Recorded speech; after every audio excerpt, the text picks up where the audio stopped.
Hello and welcome back.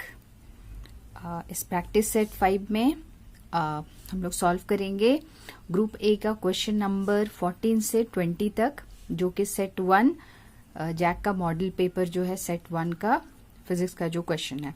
तो in the last videos we have solved the group A questions up to question number 13।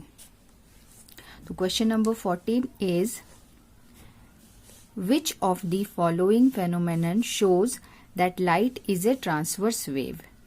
Diffraction of light, refraction of light, polarization of light and interference of light. So correct option is option C. Because in polarized light, the electric vector of the light wave vibrate in perpendicular direction to the propagation of light. तो polarisation ये show करता है कि light is of transverse nature. Transverse का मतलब होता है कि ये डायरेक्शन ऑफ प्रोपगेशन है, तो जो वाइब्रेशंस होगा वो डायरेक्शन ऑफ प्रोपगेशन के परपेंडिकुलर डायरेक्शन में। तो ये तीन फेनोमेना जो है, diffraction of light, interference of light, polarisation, ये शो करता है कि लाइट इज अ वेव, और साथ ही polarisation of light shows that it is a transverse wave, not longitudinal. Refraction of light shows that light is rectilinear, मतलब it is of particle nature, और साथ साथ हम उसको प्रूव भी कर सकते हैं through refraction that light is wave. तो ये जो हुआ polarisation only is the phenomena which confirms that light is transverse wave. तो सेकेंड क्वेश्चन है फोटो इलेक्ट्रिक इफेक्ट से, that is question number 15. Einstein's equation for photoelectric emission is this. तो Einstein's photoelectric equation जो होता है वो energy conservation को ओबे करता है। तो फोटो इलेक्ट्रिक इफेक्ट का जो एक्सप्लेनेशन है according to Einstein, that is कि किसी मेटल सरफेस पे अगर लाइट इंसिडेंट हुआ, सपोज इसका इंसिडेंट एनर्जी है एच न्यू, तो light is incident in the form of photons, और एक फोटोन का जो एनर्जी होता है एच न्यू। तो यहां से जो इलेक्ट्रॉन है उसको इजेक्ट करने में जितना अमाउंट ऑफ एनर्जी स्पेंड हुआ, that is called work function, इसको फाई नॉट से डिनोट करते हैं। तो टोटल एनर्जी कितना स्पेंड हुआ, इंसिडेंट में से एच न्यू में से फाई नॉट हो गया एज वर्क फंक्शन, और जो rest of the amount of energy है that is used as the kinetic energy of the emitted photoelectron. तो जो काइनेटिक एनर्जी होगा इस एमिटेड इलेक्ट्रॉन का, जो मैक्सिमम काइनेटिक एनर्जी, जिसको हम के मैक्स से शो करते हैं। तो टोटल इंसिडेंट एनर्जी दो पार्ट में स्पेंड हुआ, that is in work function phi naught, और बाकी एनर्जी जो है वो काइनेटिक एनर्जी प्रोवाइड करने में, that is maximum kinetic energy. So total energy will be equal to K max plus phi naught H nu, और इसी को बोलते हैं Einstein's photoelectric equation. So correct equation यहां पर होगा H nu is equal to phi naught plus K max is this, option B is the correct equation.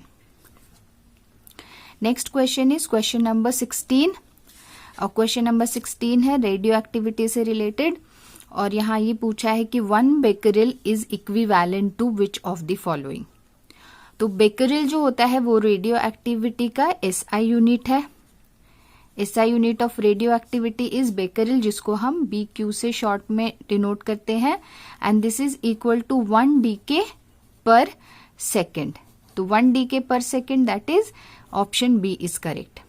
इसमें एक और यूनिट जो है दैट इज ओल्डर यूनिट जो यूज होता है रेडियो एक्टिविटी के लिए, that is curie, and 1 curie is equal to 3.7 into 10 to the power 10 becquerel. तो 1 becquerel is 1 DK per second, that means this is 3.7 into 10 to the power 10 DK per second।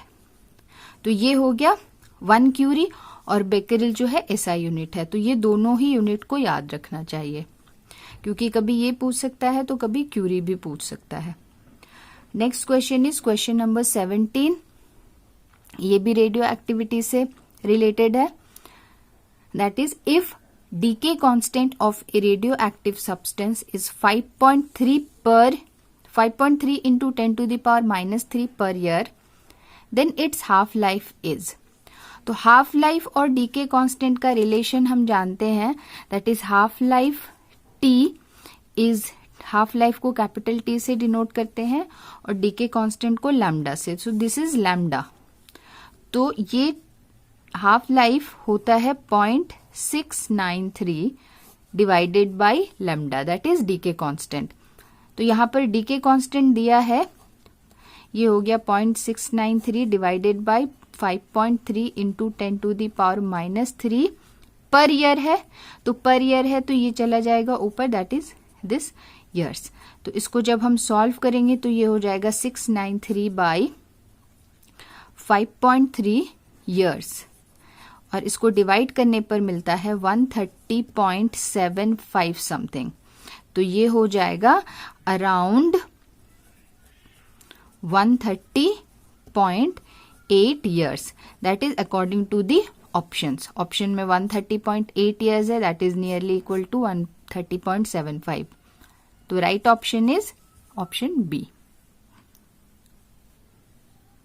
Then come to the next question, that is question number 18, और ये है 1 AMU is equivalent to how much in MEV, मतलब mega electron volt.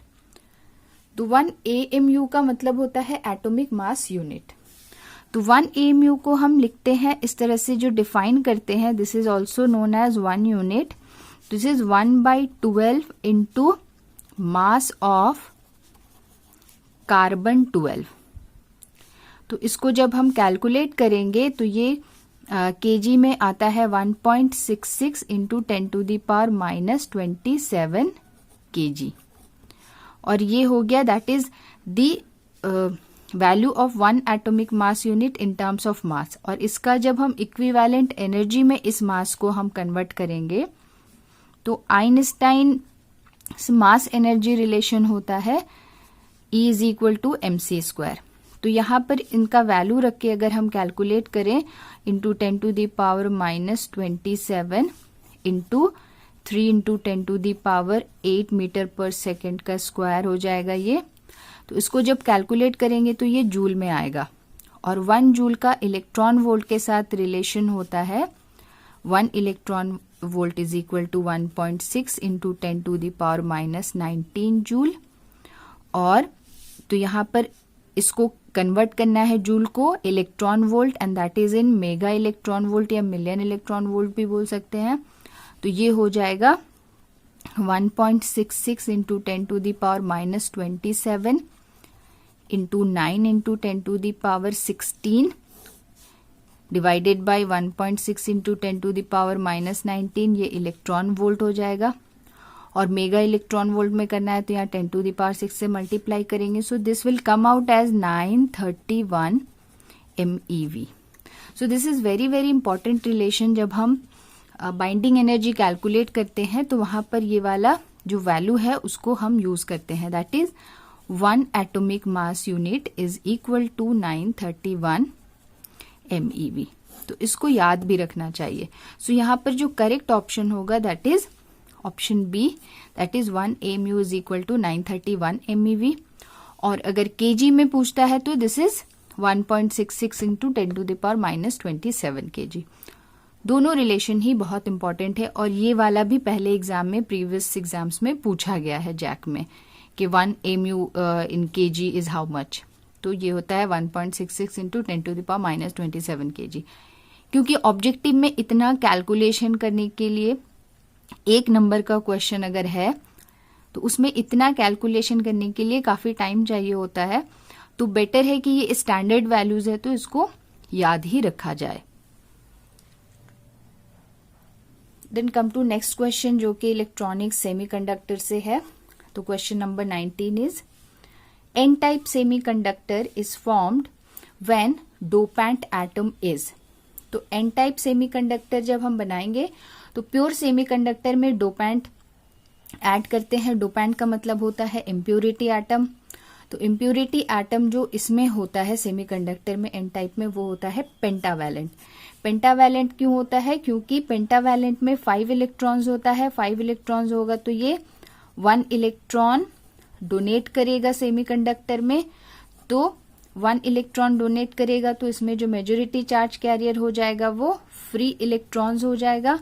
Free electrons होगा तो number of electron ज्यादा है whole से, तो उस केस में जो सेमीकंडक्टर है वो एन टाइप कहलाता है। सो एन टाइप सेमीकंडक्टर में dopant atom is pentavalent. The next question is question number 20। ये तो बहुत ही सिंपल क्वेश्चन है। That is which of the following gates is universal logic gate. तो यहाँ पर ये तो दिख रहा है कि ये नॉट गेट है, और गेट है, एंड गेट है, एंड नैंड गेट है। तो नॉट, और, एंड ये सारे बेसिक गेट्स है, और जो यूनिवर्सल गेट है वहां पर वो नैंड गेट है। Because all the basic gates can be obtained by using NAND gate, और इसीलिए इसको यूनिवर्सल लॉजिक गेट भी कहते हैं। So here we complete the group A question that is 20 MCQ। और इसमें अगर कोई डाउट हो तो कमेंट करके पूछ सकते हैं। In the next video we will be discussing the group B questions, that is fill in the blanks. तो keep connected and keep watching the videos। और भी objective questions इसमें discuss होगा, तो यहाँ जो भी डाउट होगा कमेंट करके आप पूछ सकते हैं। Thank you.